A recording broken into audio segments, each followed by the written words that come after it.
JMB, campa, micro in mano. Persone problematiche, contorte menti statiche, stanche apatiche, disturbi wow wow. Come borderline, tagliando le nuvole da skyline. Ali KM metriche, Brian sulla skyline. Fascia blu nel cielo, volo sotto il velo.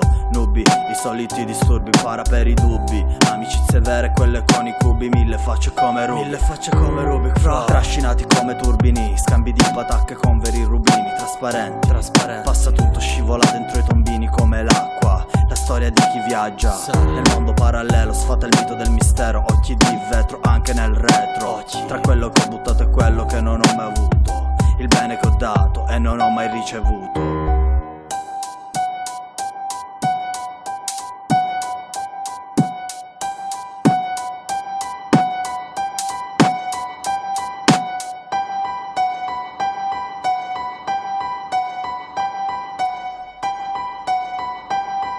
Cresco in fretta, fresco di scoperta, dico aspetta. Il fisco aspettativa concreta come Prisco, fino alla meta, battaglie nel bosco come a Creta. Ugo Foscolo, versione atleta, non un orco ma Blacky, missione segreta. Che poco a poco la parola detta ti manda fuori gioco in diretta. Rime come frecce di fuoco scritte in matita. Non sono fiocco ma un'anima pentita, sono fiocco ma un'ombra sparita. Tu con le tipe fai un buco e non sei in grado di giocarla sta partita. Ti attracco con la mia scritta JMB in attacco. Per la conquista di rime ne abbiamo un sacco come parole di un comunista. Un pacco come la droga importata, situazione contorta come un rituale voodoo.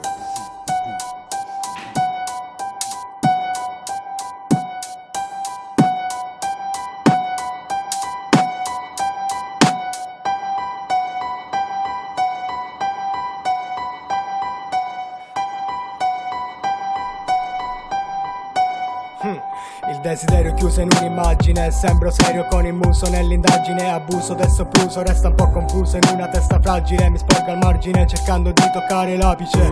Non capisci fra, mi sembri scemo, tu stai lì a sparlare mentre io qua gremo. Ti spremo sopra ad un palcoscenico senza premio. Non ti sento fra perché di cazzato ormai ne sono pieno. Ciao. E non mi importa cosa fai, di dove sei. Niente pronta, niente bomba senza il mio DJ. Un saluto alla troia che sta nel backstage. Uno anche ai miei fra BNJ. Al contrario, mentre perversa Sasha Grey. Cosa faccio adesso senza lei? Poi incontro un'altra lei e mi scordo della prima lei. Sì, direi in giro come un forestiero, in viso pallido e sotto gli occhi neri.